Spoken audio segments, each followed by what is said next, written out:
Hey there, everyone. It's GG Sober Sun. September 25th. Let us consider the term spiritual experience as given in Appendix 2 of the Big Book of Alcoholics Anonymous. Quote, a spiritual experience is something that brings about a personality change. By surrendering our lives to God as we understand Him, we are changed. The nature of this change is evident in recovered alcoholics. This personality change is not necessarily in the nature of a sudden and spectacular upheaval. We do not need to acquire an immediate and overwhelming God consciousness, followed at once by a vast change in feeling and outlook. In most cases, the change is gradual. End quote. Do I see a gradual and continuing change in myself? Boy, thank God I do. As I've shared before, there's times when I feel there's times this past year where I've felt so dry and just I'm going through the motions. I'm doing the next right thing, but by golly, does it feel dry and you know, I'm involved in service work. I'm involved in helping others. I'm doing this. You know, I'm doing my daily practices, but there's still times when I feel just like empty and melancholy, and some might say depressed. But I know that it's so much better than it used to be, you know, sort of just this fearful groping around in the darkness. I shared this morning at my home group meeting that, you know, most people don't have, even in religion, have a systematic process of how to un-F themselves, no matter what circumstance got them into an effed up situation. And the 12 steps is just a framework, you know, it's a framework and it's not commandments. I love how it's written, you know, this is what we did. If you want what we have, and you'll do it. If not, you'll do it and feel better, and on some levels un-F yourself. But without it, I'm just groping in the darkness, you know, and trying to get good and be good and avoid disastrous, unhelpful, and harmful behaviors. And that's like holding a beach ball underwater. So yes, I've seen it. And in I think 2015, there was a documentary about Bill Wilson's life, one of the co-founders of Alcoholics Anonymous. And there was a guy who had several decades of sobriety who said the steps can mean different things to people at different stages of their recovery. You know, like for me, step 6, we're entirely ready to have God remove all these defects of character. I used to read it just like that until one day somebody, and it may have just been how I read it, we're entirely ready to have God remove all these defects of character. Yes, we have to do the legwork. Yes, we have to oftentimes put pen to paper or pencil to paper to work through these things.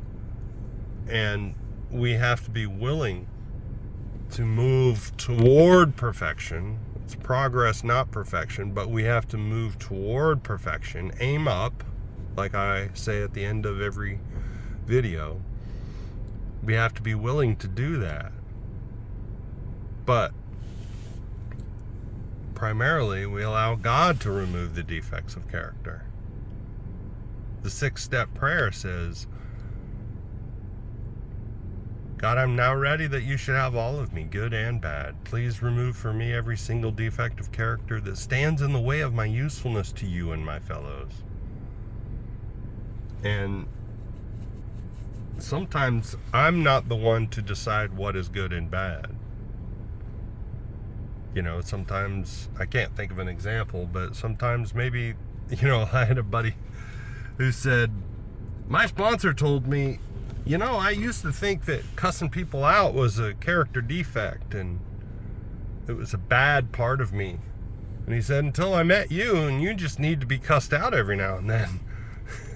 You know, sometimes we have to be hit upside the head with a 2x4 of truth. And so if we're constantly, abstaining from behaviors that we think is objectionable and are afraid to engage in those behaviors, and I've done that over my lifetime, and sometimes, and then I get mad because somebody isn't getting it, and I have to assert myself in one form or another, you know, to get their attention, and then I get mad at myself for saying some things I didn't want to say because I thought they were bad, right? Like confronting people. I used to think my belief was avoid confrontation at all costs. But over the years, I've realized that sometimes confrontation is necessary, especially in romantic relationships. My parents argued a lot. And when my dad got angry, he got violent. And so my limiting belief was that arguments mean violence. If I get angry, I'm going to get violent. If I argue, I'm going to get angry. If I'm angry, I'm going to get violent. And so I would avoid argument at all costs. And I did all kinds of other behaviors that were unhealthy and destructive in order to avoid arguments. Not the least of which abdicated a lot of my responsibility as a father, as a parent in general, but specifically as a father. And so I have to be careful about what I deem good and what I deem bad. So that's why it's really important for me to allow God to remove all these defects of character that stand in the way of my usefulness to Him and those He puts in my life. So yeah, that took us some time. It took a long time for me to see that gradual and continuing change in my life. Sometimes God poofs us and we think we can, poof, you're healed from that. And then we think, well, I think that I can rest on my laurels and not have to make any significant growth after that. Like I haven't had a huge, and this is a reminder to myself that maybe I need to readdress the 4th step. Because there's a story about my dad, always accused me of doing things I didn't do. And that was one of my first things on my first 4th step, right? And then I realized that I was usually doing what he was accusing me of doing, but he didn't have proof, so I thought it wasn't fair that he should accuse me without absolute proof. And I lied to myself for years about that, that he was always accusing me. I took one instance that was a violent encounter, like he punched me for doing something that he thought I was doing. And I spread that across all the other instances, and it wasn't true. Yes, that was traumatic, but it didn't mean that I was always innocent of what he accused me of doing. And that was an eye-opener, right? That was good. That was good that I learned that.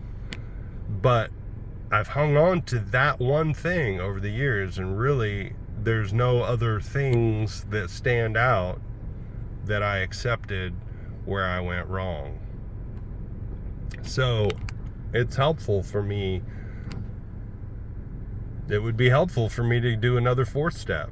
So I think maybe that's where I need to get into, you know. But again, the systematic process of the steps, particularly the fourth step. Do I see a gradual and continuing change in myself? The steps provide for that, a continuing change. If I allow them, if I allow the steps to do that. Meditation for the day. Come unto me, all ye that labor and are heavy laden, and I will give you rest. End quote. That's Jesus from the New Testament. For rest from the care of life, you can turn to God each day in prayer and communion. Real relaxation and serenity come from a deep sense of the fundamental goodness of the universe. God's everlasting arms are underneath all and will support you.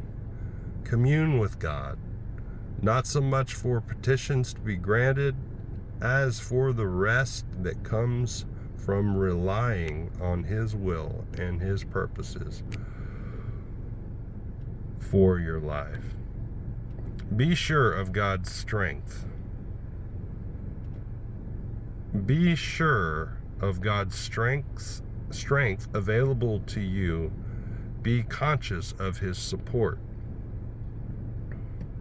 And wait quietly until that true rest from God fills your being.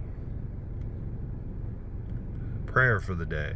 I pray that I may be conscious of God's support today. I pray that I may rest safe and sure therein. Amen. That's long enough today, folks. Thanks for letting me share. Look up, aim up, rise up.